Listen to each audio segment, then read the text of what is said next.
உறவுகளும் தோள்களுக்கு தோழர்களும் இருந்தாலும் தொடர்ந்து விடுவது தன் நேரம் தவிர்க்க முடியாத உணர்த்துகின்றார். சில நேரங்களில் ஆசிரியர்களும் சிறுவையில் தவிர்க்க முடியாத அளவிற்கு யாருமாய் கூறுகின்றன. வாழ்வில் ஒட்டுமொத்த துன்பங்களும் ஒரே நொடியில் மூட்டையாய் கட்டப்பட்டு எதிரின் மேல் சுமத்தப்பட்ட உணர்வு மதுவிழந்து உறவிழந்து உருவழைத்து இயேசுவை பார்க்கும் போது வேதனையில் மனம் பெற்றாலும் என் வேதனையை அறிந்து கொள்ளும் தெய்வம் ஒன்று உண்டு என்ற எண்ணம் ஆறுதல் தருகிறது. எனக்கு பெற்றுவை என்ற ஆன்மா கூச்சலிடும் பொழுதெல்லாம் எழுந்து நடப்பது சிரமம். ஏன் எனக்கு பெற்றுவை என்று நம் ஆன்மா கூச்சலிடும் பொழுதெல்லாம் எழுந்து நடப்பது சிரமம்.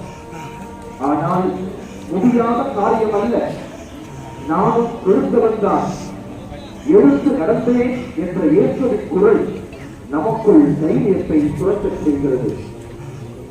அன்பு நெஞ்சுகளே, வாழ்வில் நம்பிக்கை இழந்து விழுந்து கிடப்பவர்களை நாம் குணம் கண்டுகொள்வோம். அவர்களை எழுந்து நடக்க உதவி செய்ய சொல்லுகிறார் நம் ஆண்டவர் இயேசு.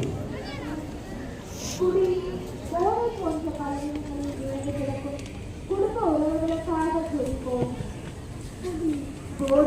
போன்ற பலன்களுடன் விழுந்து கிடக்கும் குடும்ப உறவுகளுக்காக குறிக்கின்றோம். இறைவா, தவறான நட்பாக குடும்ப வாழ்விற்கு எதிரான தீய பழக்கங்களில் தள்ளப்பட்டு தத்தெடுக்கும் குடும்ப உறவுகளை நினைத்து கண்ணீரோடு குறிக்கின்றோம். தீய பழக்கங்கள் தங்களின் பண்பாளத்தையும் குடும்ப உறவுகளின் மேன்மையையும் பாதிக்கிறது என்கிற உணர்வை அவர்களுக்கு தந்தது. திருமணம் இன்பத்திற்காக ஆசைக்காக குடும்பங்கள் வாழ்நாள் முழுவதும் அவருக்குள்ளார் எங்களை புரிந்து கொள்ள கேட்டது. வீழ்த்தினார் என்பது போல குடிபோதைக்கு அருமையான என் குடும்ப உறவுகளை விடுவித்தவர். ஆமாம்,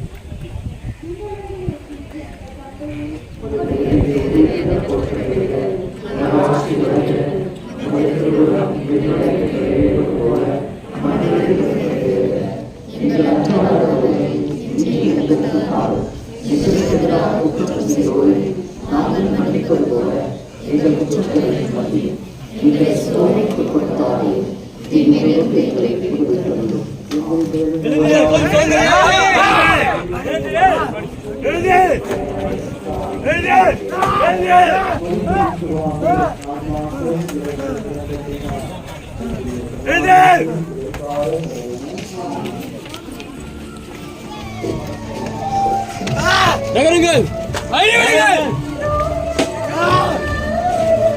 முன்னேறி செல்லுங்கள், வேகமாக வேகமாக செல்லுங்கள், நகருங்கள், வழிவிடுங்கள்.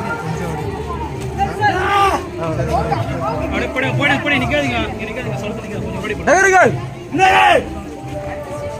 வேகமாக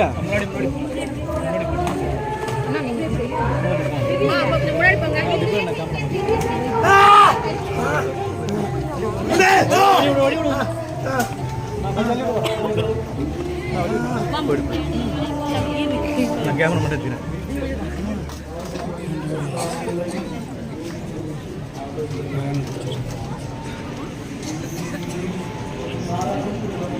ஜோசே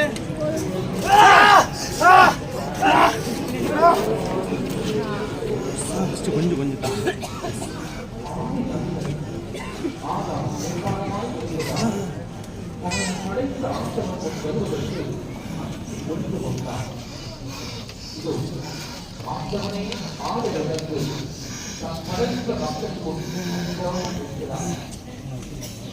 ஆறு பெற்றோரை தோளால் செய்த ஆடைகளால் கொண்டு தோட்டத்திற்கு நன்கு வைத்தார் கடவுள். இதோ கொடுத்த ஒரே ஆடையையும் வலியுறுத்தி பரிதாபமாய் இருக்கிறார்.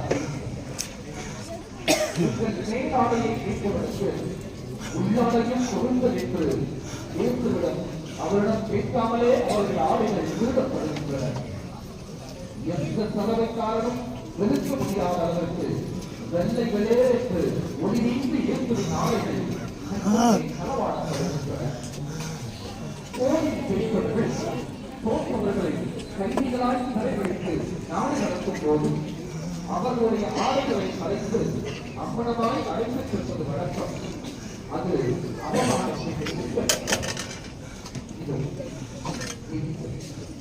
ஞாயிற்றுக்கிழமை தன் ஆடைகளை வழியில் விரித்து வரவேற்று தன் மட்டையின் முன் வெள்ளிக்கிழமை நிர்வாகமாய் இருக்கிறார். அவமானத்தை இருக்கிறார்.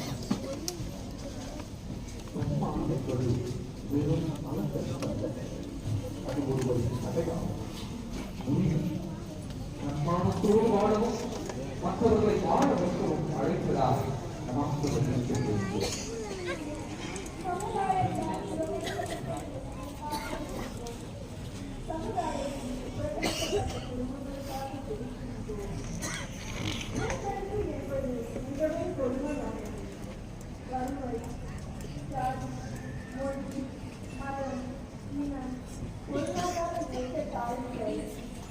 பல்வேறு காரணங்களால் புறக்கணிக்கப்பட்டு தாயோடு சுமந்து வாழும் குடும்பங்களின் மனநிலையை புரிந்து கொண்டும் அறிவித்தார். எந்த காரணத்திலும் யாரையும் புறக்கணிக்காமல் ஒடுக்காமல் மேம்பாடு பாராட்டாமல் வாழும் மனதை எங்களுக்கு தந்தது.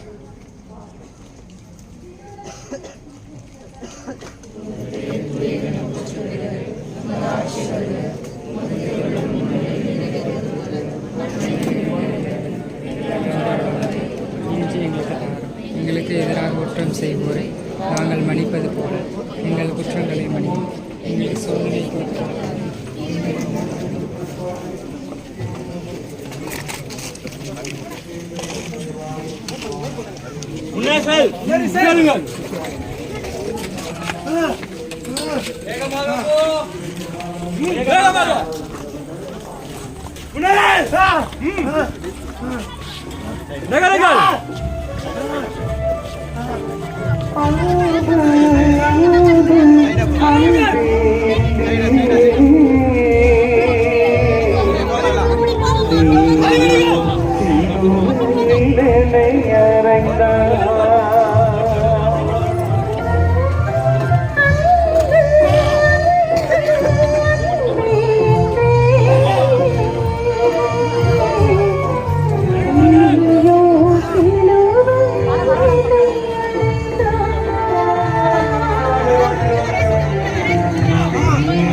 பாடுகளின் 11ஆம் நிலை இயேசுவை சிலுவையில் அறைகிறார்கள்.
கடலே நீ வற்றி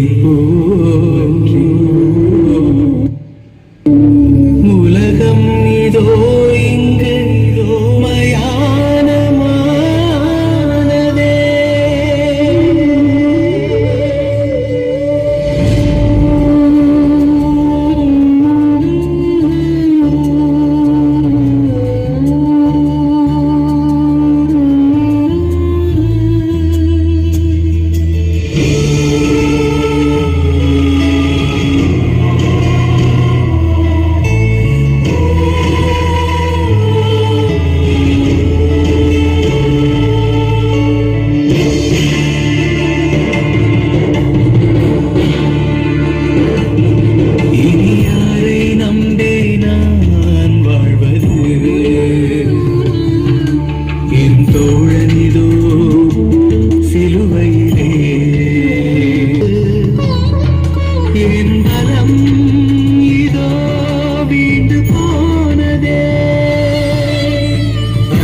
செய்து வாழ்ந்தவரை மன்னித்து வாழச் சொன்னவரை ஆணிகள் தாங்குவதை பார்த்தாயோ? அன்பு செய்து வாழ்ந்தவரை மன்னித்து வாழச் சொன்னவரை ஆணிகள் தாங்குவதை இனி யாரை நம்பி நான் வாழ்வது? என் தோழனிதோ சிலுவையிலே.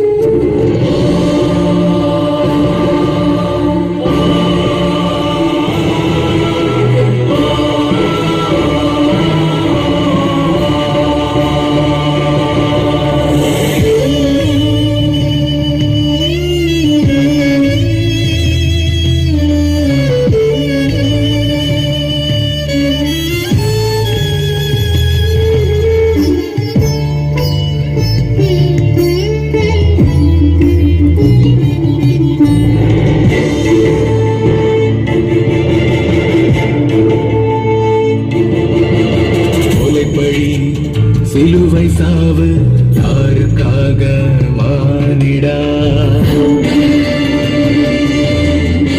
குற்றமில்லா செம்மறி என்று கொலை உண்டு போனதே. கொலைப்பழி சிலுவை சாவு யாருக்காக மானிடா? குற்றமில்லா செம்மறி என்று கொலை உண்டு போனதே. சாட்டையடி அகோர கோலம் யாருக்காக மானிடா? ரத்தமெல்லாம் வற்றி போக ஜீவன் விட்டு போனதே. தியாகத்தின் சிகரம் நின்று மூச்சடைத்து போனதே.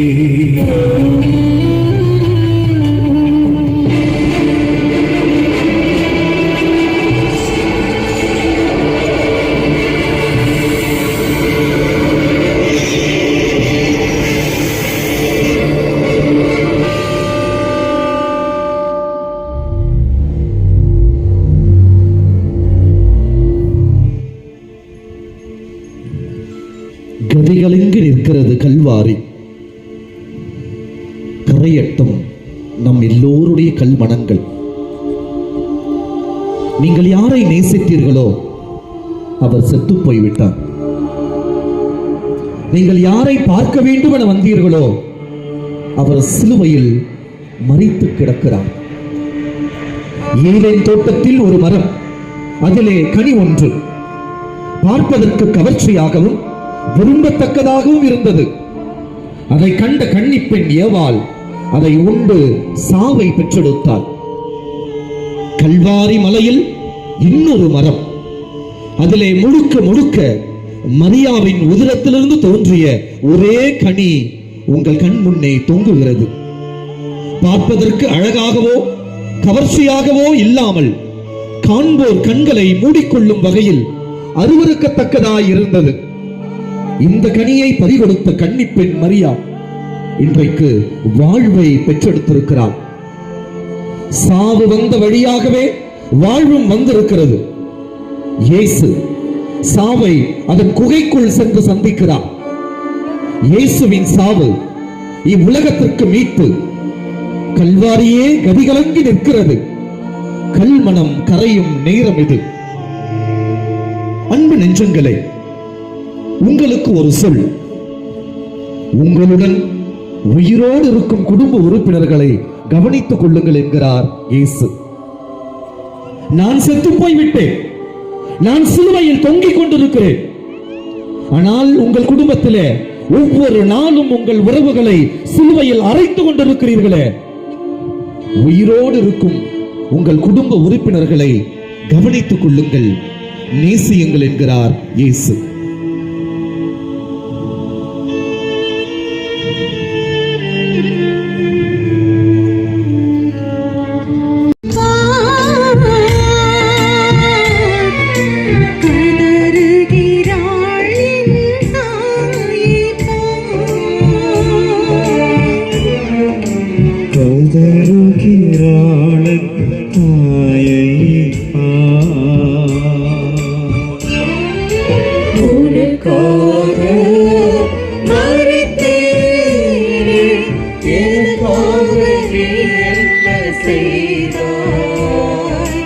எனக்காக நீ என்ன செய்தாய்? உனக்காக